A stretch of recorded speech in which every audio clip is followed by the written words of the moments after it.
amin na ito ay ito po ang aming basihan para makapagbigay po kami ng maayos, maganda at tamang mga training para sa inyong mga guro. So pasensya na kayo, medyo ang hinanda po namin ni tatlo. Isa po yung para sa day 3, isa po yung sa kabuuan ng ating webinar. At yung isa ko pong hinanda pang survey para po sa inyong mga pangangailangan, mga guro, no? Kasi alam niyo naman po, yan po yung day 3, nakikita niyo po, yan po yung day 3 na pang day 3 na araw na survey natin, no? Kasi para maging maayos po lahat ang aming mga susunod pang mga training, yan po yung aming babasihan. Pero pa ako isang ginawang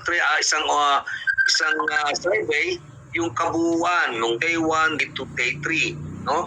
At saka yung pinaka-importante na isang survey na gagawin at ipopost yan mamaya, yung kung ano yung mga kailangan ninyo at yun po yung mga pinag-aaralan, no? Nag-aaralan ng regional office, ng central office para naman mapagbigyan o kung ano mapagbigyan ng importansya yung mga kailangan natin.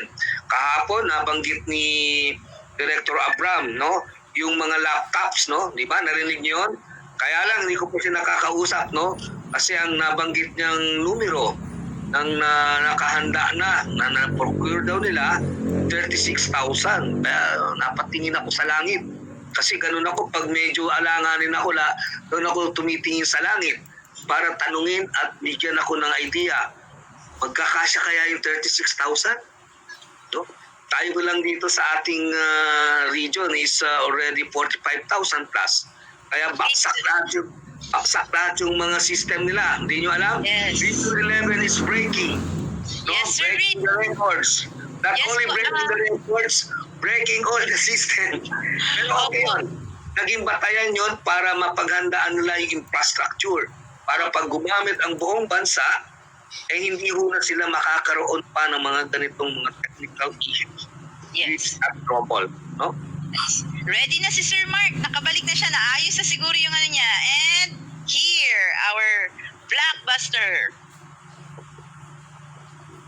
Okay, hintay-hintayin lang po natin si Sir Mark C. habang gusto ko rin po pala ipaalam, sir, na itong pinanonood natin ngayon ay actually may mga parents po na nanonood sa ibang bansa, mga classmate ko before, especially to Elgin Bayhon, she's in Singapore.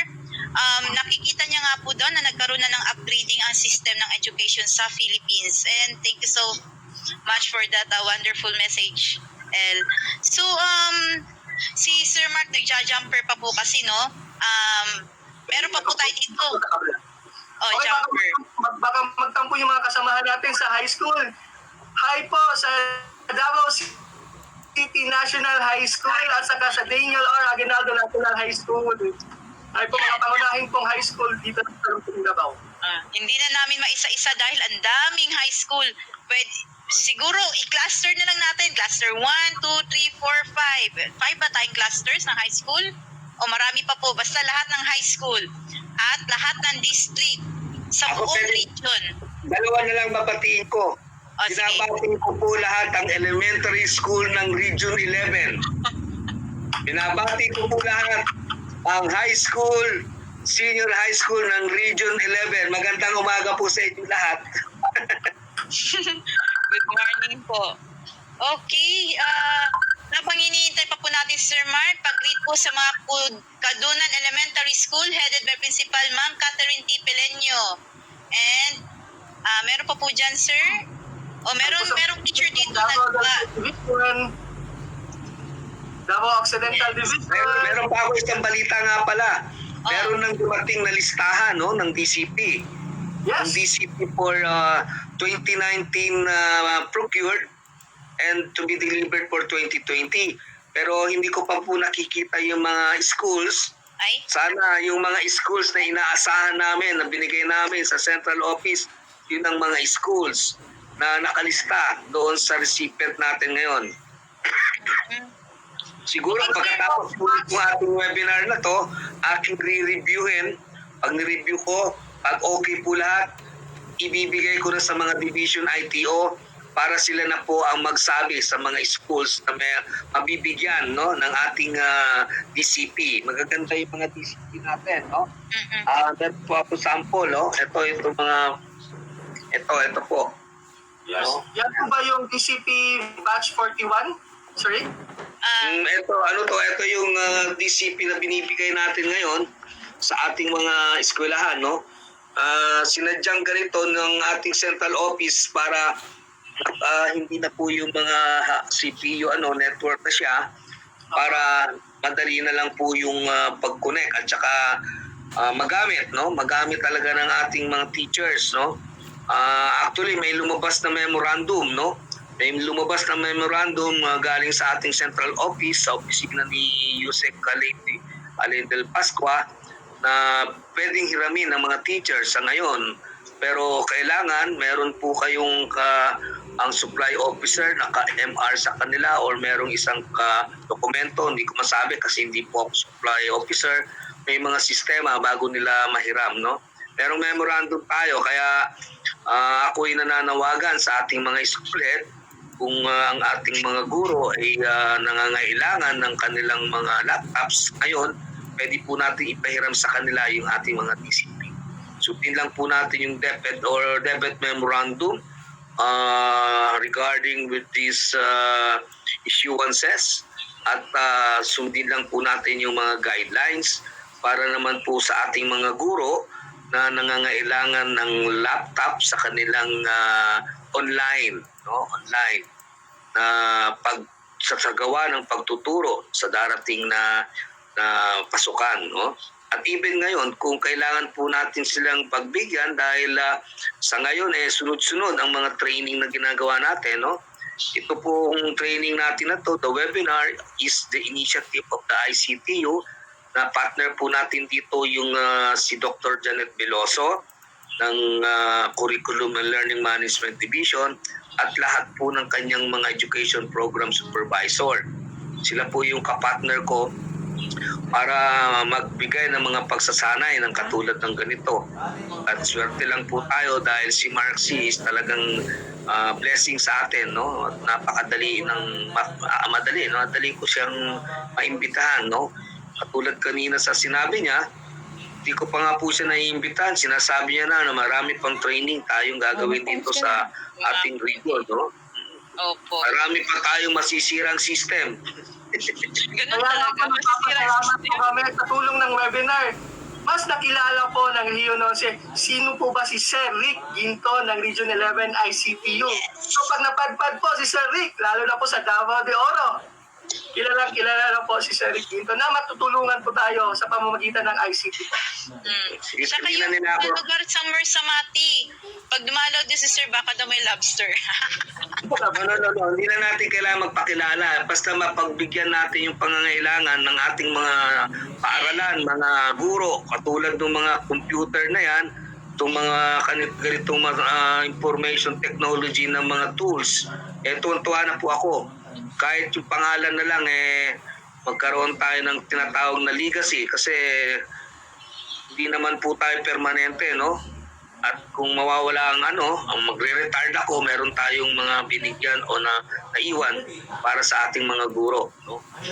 Yes. At ulitin ko nga ulit, Sir Rick, ang sabi ng ating Assistant Regional Director, ang pang-apat na karangalan namin na maglingkod sa bayan. Yan po ang ating tungkulin bilang guro ng Department of Education.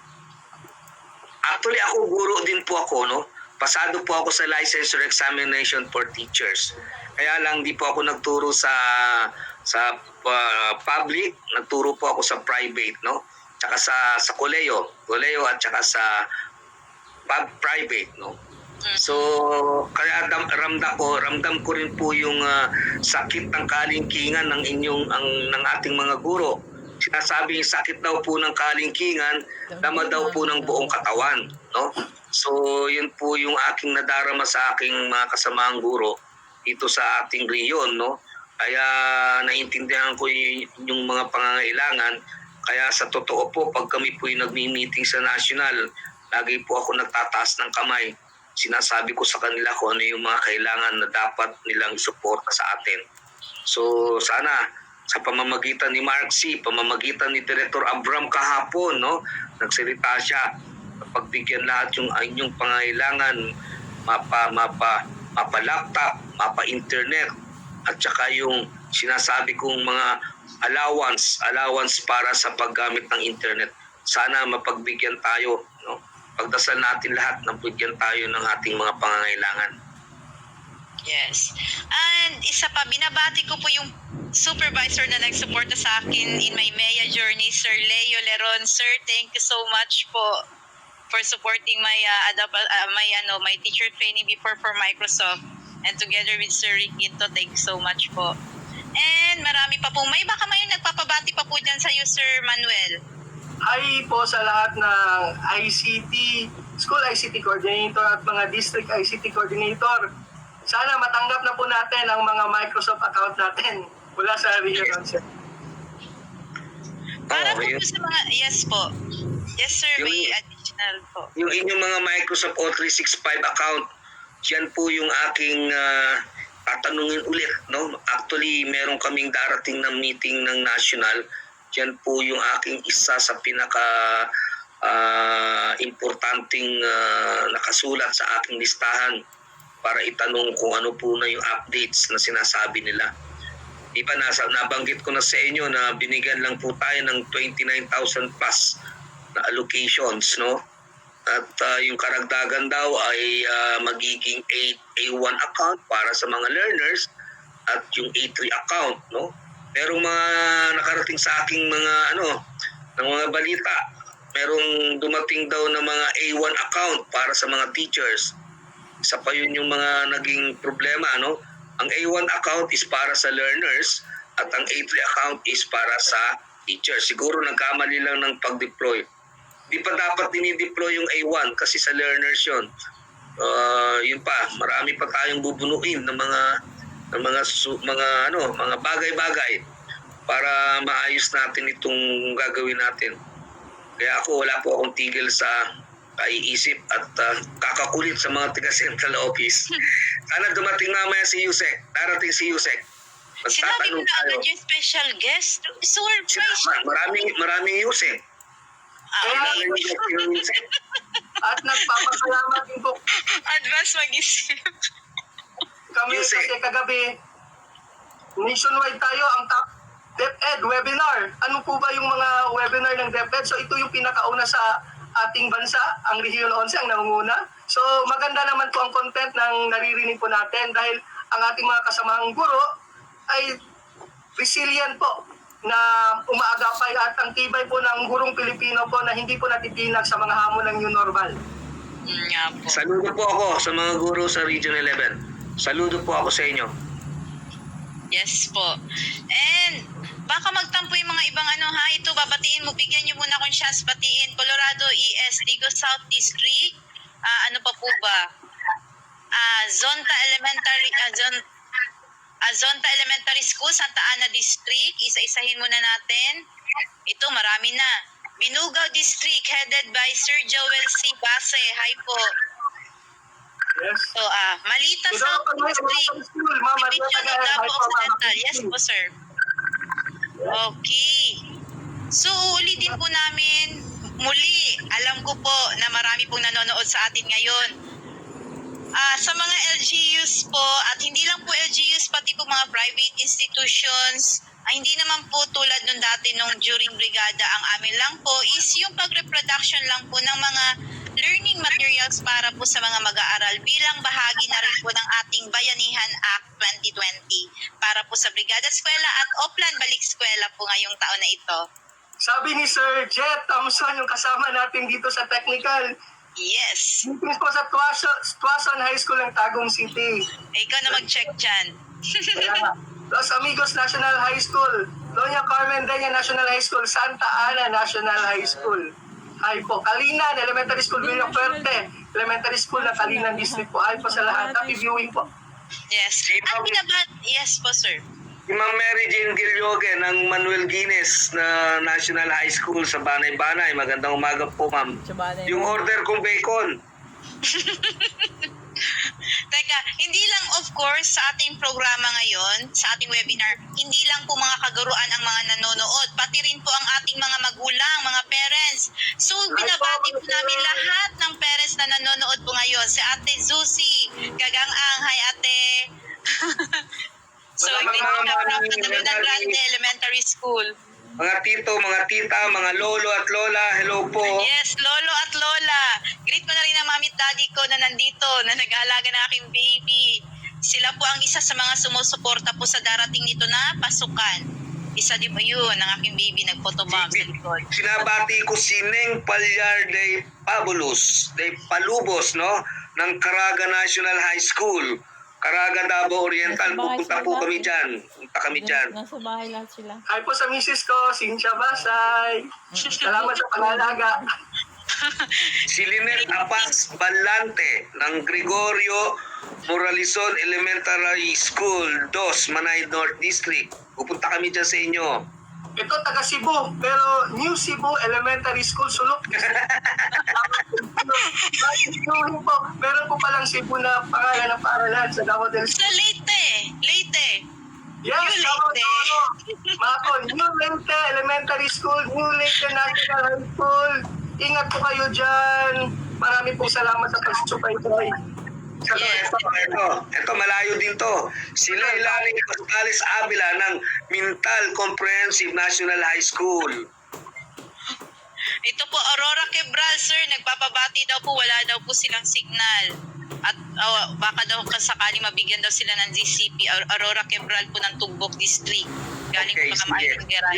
We will check po yan. And then also, would like also to inform all our teachers, no? You will be given a recorded video, no, of day 1, day 2, and day 3, no. This recorded video will base as your reference for all your classroom and teaching instruction activities to simulate or magawa yung mga pinagawa sa atin ni Sir Mark, no. So don't worry. And yes, Yes, through your division ITO, bibigay ko po sa kanila yung mga recorded na mga videos ng ating webinar. And bahala na kung anong diskarte ng ating division ITO na para i-distribute sa inyo lahat ng ating guro, no? Pero kasi po mas maganda kung meron po talaga yung chance na live ninyo magawa ang ating webinar, much better. Kasi live is nandito si Sir Mark C. Masusundan niyo lahat kung paano ang mga sistema at proseso ng kanyang mga pinaggagawa at para ma-apply natin sa ating pagtuturo. So inuulit ko, lahat po ng ating guro sa buong Region 11 ay bibigyan namin ng recorded video ng ating webinar from day 1, Day day 2, 2, Day 3. day 3. Ano ang requirements? Ang requirements ay sagutin lamang ang mga survey link na pinopost namin sa araw-araw. Yun lamang po at maraming salamat. At napakabilis po ng ating Microsoft Office 365 account. Sinat po ako ng aming District ICT Coordinator na si Sir Warren Bautista. Natanggap na po. Maraming pong salamat. At makakatanggap din po ang mga kasamahan natin po sa Davao Central District po. Maraming salamat. Automatic. Binigyan po ako agad. andito na, Sir Manuel. Sino nang nandito? And yes, nagbabalik po ang pambansang webinar. Si Sir Mark Anthony C. Welcome back, sir. Hello, ayan. At paulit-ulit kong chine-check ang ating LMS. So nakita ko po sa LMS yung... nakita ko kasi kagabi, dapat ang gagamitin ko rito ay yung backup kung ano yung ginagamit pang training. Kasi yung ginagamit na pang training mismo, nag-gateway error natin. So meron tayong yan. So ganun ang nagagawa ng Region 11. So ang backup po, in case, ito pong aking pakiusap, huwag niyo pong pupuntahan yung aking backup sapagkat baka po yun po ay magkaroon ng gateway error. So ang aking i-demonstrate paano po mag-create ng mga activities doon po sa Moodle. Gaya ng nabanggit po ni Sir Rick, ibibigyan po kayo ng recorded. So yung record po na yun, pwede nyo pong sundan at ipapakita ko po yung step by step para hindi po kayo mahirapan kasi gaya ng akin nabanggit, ayan, online traffic is real. Ang traffic ay wala lang po sa EDSA. Ang traffic po ay nakikita rin kahit po sa internet. At naku, kinakabahan ako mamaya. Sigurado makakatanggap na naman ako ng letter. Who is Mark C? Pinabagsak yung model. Ang sakit ng gateway error talaga eh. Sandbox pa yun ha. Ayun. Kasi breaking the record, no? Breaking, not only breaking the record, break talaga yung mga system ng region. Teachers magdidebate. Pero wag po silang mag-alala ha kasi ang server po ay naka-auto-scale. So baka hindi lang po ine-expect ng Moodle na ganun kadami ang sabay-sabay na papasok coming from the Philippines. Kasi namomonitor po yun. So wag po kayong matakot kung sakaling ay hindi naman pala effective. No, it's effective. However, meron po tayong tinatawag na auto-scaling. Hindi lang talaga handa yung ating mga international companies na sakaling may ganito palang initiative na nangyayari from a country. Tama yun. No? Ngayon, makikita nila na dapat ayusin pa nila yung kanilang mga infrastructure. No? Sa pamamagitan po ng ating webinar sa Region 11, nagkaroon po ng pagbubukas o liwanag sa kanila na hindi pala dapat ganun lamang ang limitasyon ng kanilang mga infrastructure o sistema. So maraming salamat sa mga guro natin sa Region 11, lalong-lalo na kay Sir Mark. Kung wala si Sir Mark, hindi masisira. Kaya siya ang tinatawagan. Huwag po kayo mag-alala, mga mahal kong guro. Si Sir Mark po ang mananagot po, hindi po kayo. Hindi kayo. Ako po ang mananagot. Sir Mark, bali ilan na napabagsak mo? Tatlo sa kayo sa atin. Tatlo sa inyo, sa pagbinilang natin lahat, 15! 15 websites? Grabe! Kaya si Sir Mark, tama yan, hindi lang siya pangbansa, blockbuster, top grosser, and the breakmaster. So sa ating mga participants, pasensya na po ha, pero wag po kayong mag-alala ng nabanggit po ni Sir Rick. Ipo-provide po namin ang video at ako po mismo magpo-provide po ng step-by-step ng mga procedures na ito para hindi po kayo mahirapan. Ha? Ikakat-kat natin yan ng maayos. So, handa na po akong ibahagi ang konsepto ng Moodle. Sa mga participants, ulitin ko po please, huwag niyo pong pupuntahan yung aking ipapakitang site kasi itong site na ito ay ang actual learning management system ng guro at ng mga bata. Sir Rick, hindi ko talaga pwede ipakita pero no choice ako kundi ipakita kasi lahat nasa professional development LMS. So nagda-down din siya kasi nag-auto-scale pa yun eh. So ito po, gagamitin ko po yung LMS mismo ng DepEd na ibibigay natin sa mga learners. So first time ko pong ipapakita yung structure niya, pero may pakiusap ako sa mga guro. Please watch only. After watching, appreciate kung papaano at gaya ng aking nabanggit, the hands-on training will come on July. Okay? Will come on July. But ang maganda po dito, makikita na ninyo kagad kung paano ang kanyang perspective at kung paano siya ginagawa. Tandaan, madaling-madali lang po ito. Pero huwag niyo po ako sabayan, baka puntahan niyo po at mag-down po siya, hindi ko po ma-demonstrate. Okay po? Kapag Sir Mark, ang mga guro ng Region 11 po ay mas umuri. No? Yay! Salamat po. Down to the mga guro, lahat po kami masunurin. Masaka. Hindi po mababaksak yung system na yan kasi sila ay susunod sa inyong paalala na sila ay magwa-watch mode lang muna. Yes, Ulitin po namin, mga kaguruan namin sa Region 11 at hindi lang po sa Region 11, pati po lahat ng mga nanonood ngayon, please watch lang po muna. Watch lang po. Right, Sir Manuel? Yes, Sir Mark, ready na po kami. Yes. So salamat po. At sa mga manonood natin, no choice ako kundi ipakita na ang mukha ng learning management system ng Department of Education. Okay? Share ko na po ang screen. Unang-una sa Region 11. Huwag po kayong pupunta dito ha. Tandaan, huwag po muna pupunta. Ito po ang ating Department of Education Learning Management System na gagamitin ng mga mag-aaral at ng mga guro. Uulitin ko po, huwag po muna pumunta para magamit ko po at ma-demonstrate ko sa inyo. Ito po ang protocol niyan. Magmula sa isang region, nahahawakan ng isang regional ITO, siya po ay magkakaroon ng subgroup. Ang subgroup ay patungkol sa kanyang division ITO. So ibig sabihin nun, pwede siyang magkaroon ng iba pang sub according sa kanyang division ITO. Bawat division ITO ay mayroong tinatawag natin na district coordinator na siyang magbabahagi sa kanyang ICT coordinator papunta sa isang school. Ang sample na inyong nakikita ay ginawa po ni Mr. Mark Anthony Papa, isa po sa ating educational technology specialist. At ang mangyayari po, bawat guro ay makakapasok sa kanilang espesipikong paaralan para magamit ang learning management system. So ganun po ang kanyang protocol. So imagine po ninyo kung gaano kalapad ang range ng kanyang sakop. So again po, disclaimer, please do not go to this site yet because hindi pa po siya for up and running. Para ma-demonstrate ko po sa inyo muna. Dito po sa loob ng protocol na ito ay pwede na pong mag-create ng kanya-kanya pong mga kagamitan o courses. Now, I'm going to create something. Ito po ang cohort po niya.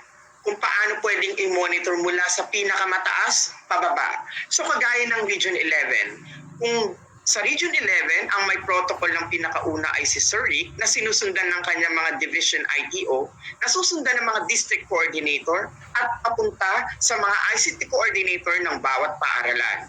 At yan ay nakakustomize mismo sa bawat paaralan na maaaring pwedeng lagyan ng mensahe, pwedeng may attachment ng principal. So it's really customized. Pwedeng lagyan ng mensahe, pwedeng recorded at pwedeng video. Blending them out together, yun ang isang konsepto para sa isang paaralan. So ganun po ang kanyang forma. Now, paano makakapaglagay ng mga kagamitan ang isang guro mismo dito sa ating learning management system? Dito po ay pwede silang mag-create ng kani-kanya nilang mga courses sa loob o mga kagamitan. In this case, we have here the Indang National High School. Sa paaralan pong ito, dito po malalagay kung sino-sino ang mga users o mga mag-aaral. Ito pong lahat ng ito ang cohort na ating tinatawag na pwedeng magkaroon pa ng mga subcategory at inside category sa loob. Ngayon po, na ipakita ko na kung ano ang kanyang magiging structure at ganun ang forma, inaasahan po namin ang kooperasyon ng mga guro na kapag sinabi po ng inyong regional ITO, pababa sa mga division ITO na gumawa na po ng mga accounts, ito po ay gagawin natin seamlessly at smooth pagdating po ng July. At alam kong excited na po kayo doon. Now, I'll be creating a demonstration course for this activity para makita po ng ating mga guro yung actual na paano kaya ako makaka-create ng isang activity. Okay?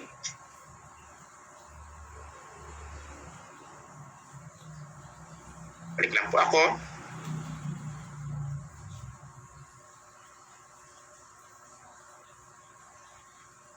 Ayan. So, I'm going to have now a course. Sa paglikha ng isang course material gaya po nito, tatandaan po natin na ang paglikha ng course ay according po sa ating subject. So halimbawa ako, binigyan na ako ng protocol ng aking ICT coordinator kasi siya yung pinakamalapit sa isang teacher. Click Create New Course. Etong gagawin ng teacher sa, babalikan ko po. Kunyari, si ICT coordinator ay binigyan ka na niya ng protocol para gumawa ng activity. Ang pipindutin ng guro, create new course. Ang kanyang course full name ay bibigyan niya ng pangalan. Halimbawa, ako, guro ako sa Filipino. Ita-type niya Filipino. Halimbawa, siya ay teacher sa grade 4, Filipino 4. Lagyan ito ng short name gaya ng FIL4. Kami po ay magtuturo sa inyong mga division IT officer kung ano ang protocol o specific code dahil hindi pwedeng magkakapare-pareho ang mga nasa code pong ito. So it could be, sisimulan po ng isang school ID number, kagaya halimbawa ng 120000 bagong ang mismong subject para hindi po magkakapare-pareho dahil malaki ang tsansa na ang course full name ay may magkakapareho kung pare-pare tayong Filipino 4. So I highly recommend na laging sisimulan to sa school ID number na susundan ng pangalan o subject at grade level. Ganon din po ang course short name.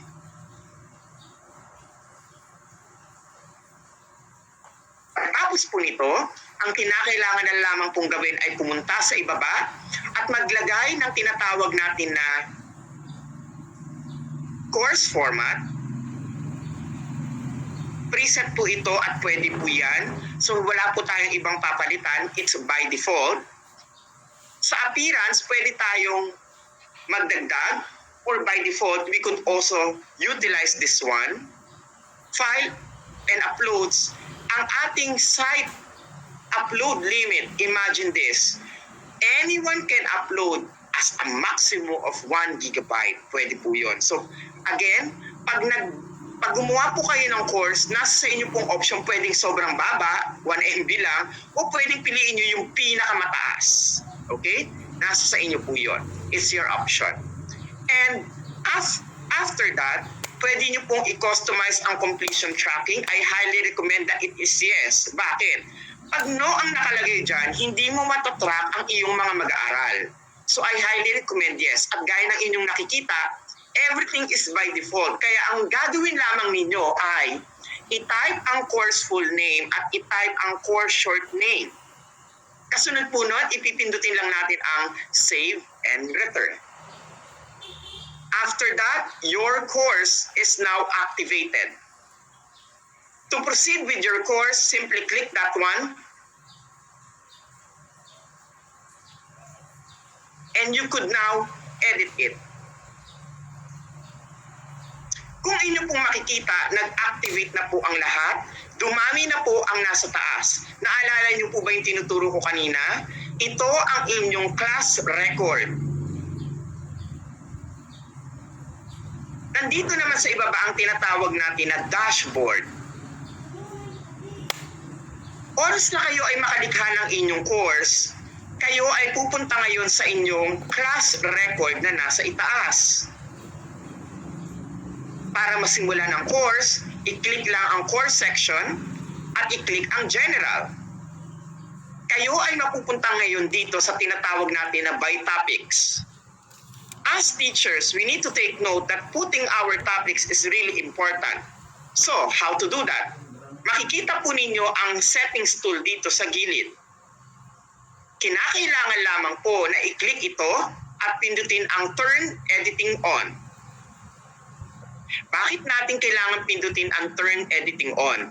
Para pwede tayong mag-type at ma-edit. At gaya ng inyong nakita, napalitan na po ito mula ng topic 1, topic 2, topic 3, topic 4, and so on. Ganun po ang kalalabasan po niyan. Ano ang ibig sabihin ng topic number 1? Click that. Yan ang unang markahan. First quarter. I-click ang topic number 2. Anong ibig sabihin yan? Yan ang ikalawang markahan.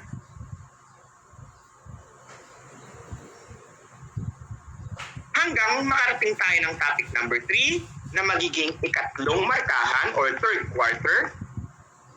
Topic number 4 na ikaapat na markahan.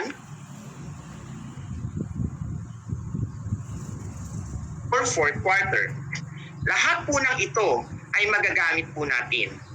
Ngunit para hindi makalito sa ating mga mag-aaral, what we simply need to do is to hide it. Paano natin i-hide na hindi makikita ng mga mag-aaral? Click Edit, click Hide Topic, Hidden from Students. Kailan lang natin siya i-activate? Kapag second quarter na. Ikatlong markahan, hit Edit, click Hide Topic para matago rin po at makikita Hidden from Students. At ganun din po sa ikaapat na markahan, click Edit, Hide Topic at matatago na po yun. So, para makita kung anong itsura nito sa mga mag-aaral, ganito po ang kanyang itsura.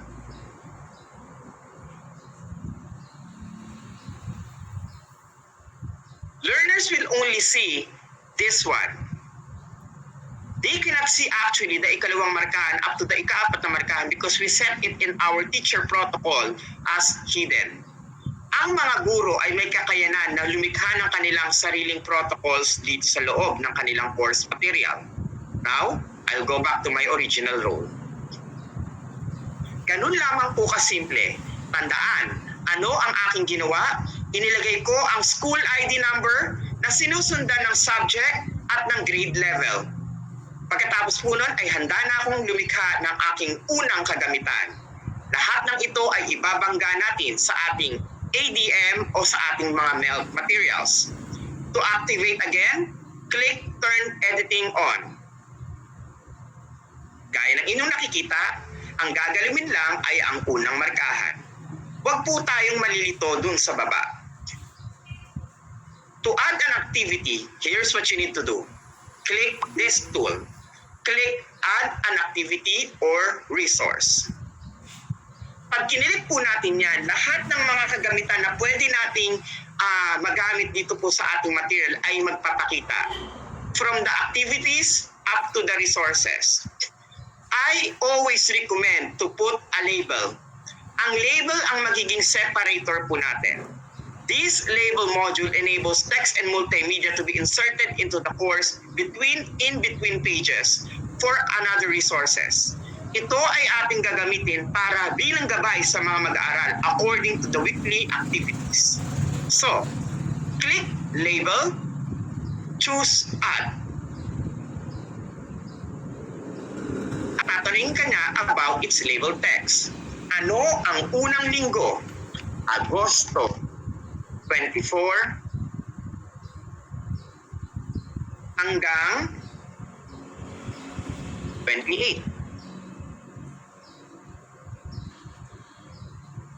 Kapag tinignan natin to sa ating MELD, ano ang ibig sabihin ng Agosto 24 to 28, 2020? Yan ang week 1. Ibabangga natin ang ating mga labels according to the weekly activities. After that, click Save and Return to Course. Ganyan ang kanyang magiging itsura. You have the week 1 activity. It is now a separator of other activities. I hope it's clear. So, ibig sabihin nun, para tayo ay makalikha ng tinatawag natin na arrangement of materials, ito po ay kinakailangan lagyan natin ng specific label. Ito ang magiging gabay ng mga guro na, ito ang aralin ng week 1. So, everything is slated there. Next.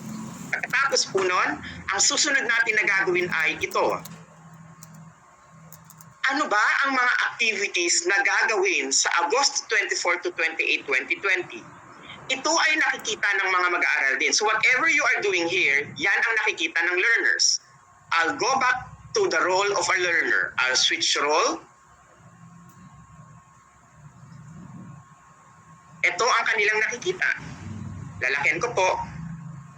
Unang markahan, nakalagay, Agosto 24 to 28, 2020 week 1, na ibabangga sa ADM. Pag nagawa nila yung activity niyan, magkakaroon yan ng checkmark. So imagine that. Kapag nabuo ang lahat ng 10 weeks activity natin para sa unang markahan, everything is possible. Next, I'll go back now to my normal role. Click Turn Editing On para tayo ay makapag-edit. Kanina, naipakita ko na kung paano maglagay ng specific na course according to your school. Maglalagay ako ng activities. Click Add an Activity. Sisimulan ko to sa pagpapakilala ng aking sarili dahil ako ang kanilang guro. So I'll choose now this one. Pwede tayong mamili ng assignment, lahat ng tools, it's up to us kung anong gusto nating gawin. Pero ang lagi ko pong i-recommend, kapag tayo ay nagsisimula ng isang aralin, we always start with this. Put a file. Click Add. In here, ilagay mo ang description ng inyong activity. This is week 1. So ilalagay ko, espesipikong petsa. Agosto 24, 2020. And I can activate now my description here. Ang description na ito ay pagpapakilala ng aking kurso, pagpapakilala ng aking kagamitan panturo. So, you could always video yourself. Again, disclaimer, I cannot activate my record video tool because I am presenting at the same time. Mag-error po siya. So, kayo po, makakapag-record po kayo nun kung sakaling hindi naman po kayo naka-dual screen. Ako po kasi ay nakapag-project po ngayon for this activity. Okay? Again, ang aking pong pinili ay file.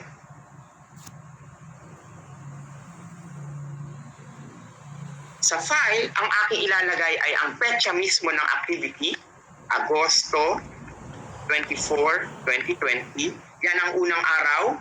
And I can put now my description.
As you could see here in my direction, inilagay ko sa description, ako ay lubos na natutuwa sapagkat kahit tayo ay may nararanasang pandemya sa mundo, ay maaari pa din nating ipagpatuloy ang pag-aaral gamit ang DepEd LMS. Nais kong i-download mo ang ating ADM module para magabayan ka sa iyong pag-aaral. Since this is the first day, para magpapakilala ka talaga na ikaw ang kanilang guro. So, you could always have it something like with this text at pwede mo pa yung saliwan ng audio tool. For the sake of this activity, I am going to record my audio. So pupunta muna ako sa online-voice-recorder. I-record ko po ang aking boses.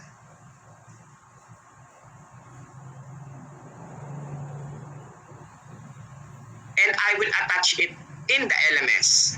So, ipinapakita ko ngayon dito kung paano tayo magkaroon ng integration kung saan gagawin natin tong inclusive para sa ating mga learners na hindi marunong pang bumasa ng maayos. We could always elicit this awareness to them. So as a teacher, pwede kang mag-record using an online MP3 material or a recorded one. Click the mic button and after that, you could proceed in reading.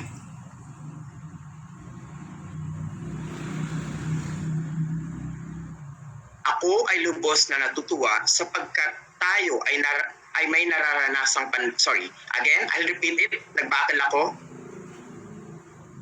I just need to repeat that. So, ganun lamang po yun. Ako ay lubos na natutuwa sapagkat kahit tayo ay may nararanasang pandemya sa mundo, ay maaari pa din nating ipagpatuloy ang pag-aaral gamit ang DepEd LMS.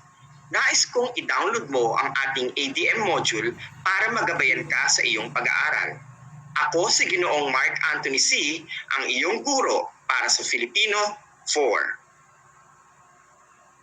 After that, you could process your recording. Ako ay lubos na natutuwa sapagkat kahit tayo ay may nararanasang pandemya sa mundo, ay maaari pa din nating ipagpatuloy ang pag-aaral gamit ang DepEd. And if you are considering the audio material as okay, hit save. And once it is saved into your computer, you could now attach it here in Moodle. Click this insert edit audio file. Choose video kung video yun, but I use an audio. So I'll click browse repositories and upload that file. So para lang tayong nag-a-upload using our Gmail or using our Google Drive. Ganun lang po ang kanyang structure. And I will attach it. Ito na po ang aking MP3. Upload that. Insert that media. And now, my audio tool is here. Ako ay lubos na natutuwa sapagkat kahit tayo ay may nararanasang pandemya sa mundo, ay maaari pa din nating ipagpatuloy ang pag-aaral gamit ang DepEd LMS. Nais kong i-download mo ang ating ADM module para magabayan ka sa iyong pag-aaral. Ako si Ginoong Mark Anthony C., ang iyong guro para sa Filipino 4. Kung inyong napapansin, ang aking baseline ay ADM. Kapag ito ay ipinili ng isang guro na nakaharap sa isang boomer o sa isang speaker, pwede itong i-broadcast kung sakaling ang mga bata ay walang internet connection, walang devices, o walang telebisyon. Kung sakaling sila naman ay may equipment kagaya ng mga cellphone o smartphone, still they are able to access it. Kung ang ating mga mag-aaral ay mga blind learners, pwede silang gabayan ng kanilang mga guardian sa pagpindot po nito. And it is accessible na naririnig nila ang instruction ng kanilang guro. For our deaf learners, na nangangailangan ng video tool for the Filipino Sign Language, maaari rin pong itong gamitin. Halimbawa, gaya ng inyong nakikita, pwede rin tayo mag-attach dito ng isang video material.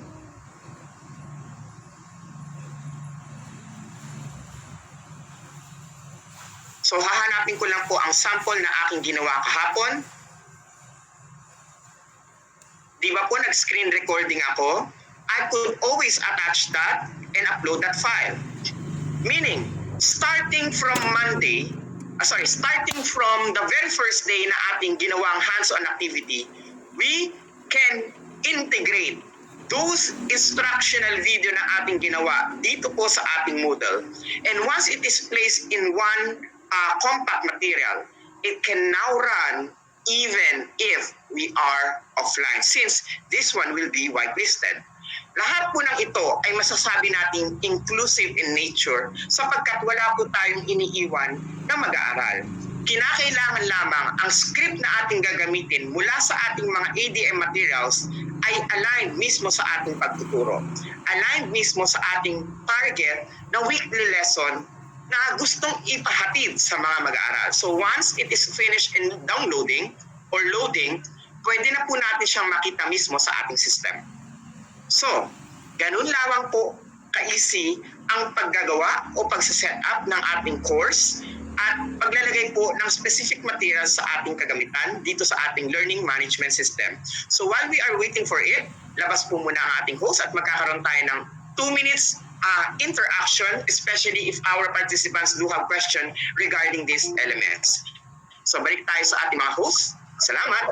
Yes, Sir Mark, and thank you so much. Ito po, bago ko lang po binabasa yung Facebook ko, may nag-post sa timeline ko. Can Sir Mark possibly teach or review other features of an FB page like posting videos or other useful things very quickly lang? Because FB is the most accessible modality to all students, even teachers. Thank you po. Sure po, sure. You could have that. Yes, pero Sir Mark, ang mangyayari po is by school page po siya, di ba? Hindi po siya buong tulad nitong ETU. School page po. Kung ano yung school nila, may school page po sila, ganon. Yes po. Pwedeng gawing ganon ang kanyang structure para alam ng mga guardians, alam din ng mga learners, especially kung ang ating mga learners ay junior high school and senior high school, it's a perfect fit. Opo. Pero I'm not so sure, Sir Mark, if yung parang kumbaga baka kasi isipin nila na doon sila mismo mag-quiz sa FB. Baka yun ang gusto nila. I-clarify lang po namin, ma'am, sino po to. Pero yung iba pa, Megastar, ewan ko, basta ito si Ma'am Megastar, ito yung message niya.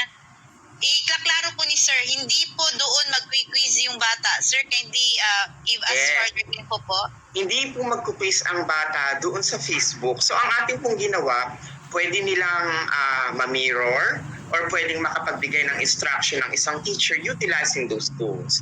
But doon po sa ating tinatawag na learning management system, doon po sila pwedeng magkaroon ng interactive quiz. At huwag po sila mag-aalala doon kung sakaling ang tanong ay, "Sir, kailangan ba ng internet doon?" Free access lang po. As long as merong silang signal, makaka-access pa.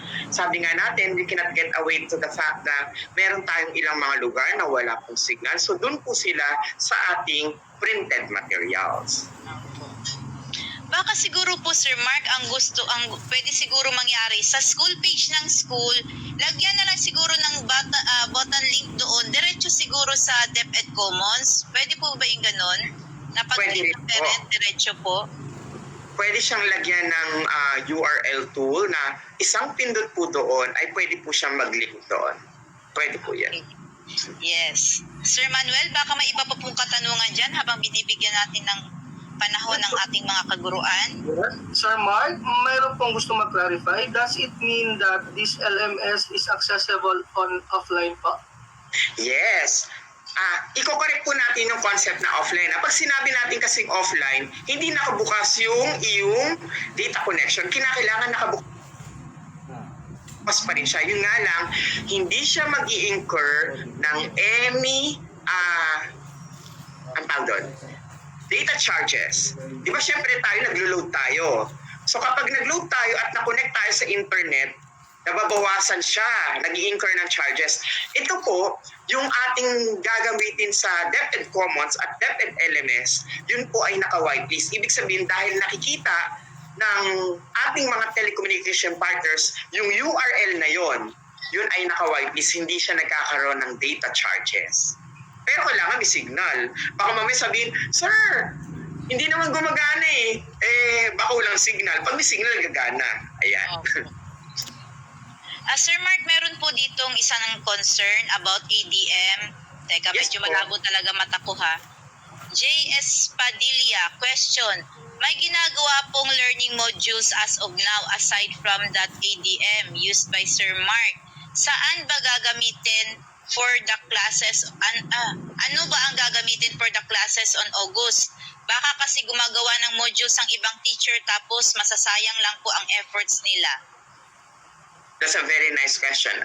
Ganito po sa central office, meron tayong standard na ADM. Yun nga po yung may ibinigay po kasi sa region ng mga tasks. So, bawat region ay may mga tasks para i-create ang tinatawag natin na learning module. So, for example, sa isang specific region, pwedeng itong mga subjects ang naibigay sa kanila on a specific grade level. Pagkatapos po nun, na-QA siya, yun ay napasa dito po sa central office. At kami po sa ETU, kino-convert po namin siya as an ebook material. Nilalagyan po namin siya ng interactivity. At yun po ay ilalagay natin sa DepEd Commons. Ngayon, may ilan po tayong mga divisions na nagko-conduct pa rin ng mga session at continuous ang kanilang development ng mga learning tools na ito. Saan yan ilalagay? Naalala niyo yung pinapakita ko kaninang LMS? Doon yung po yung pwedeng i-shoot at ilagay na magbe-benefit din ang inyong mga learners. So parang ganito po.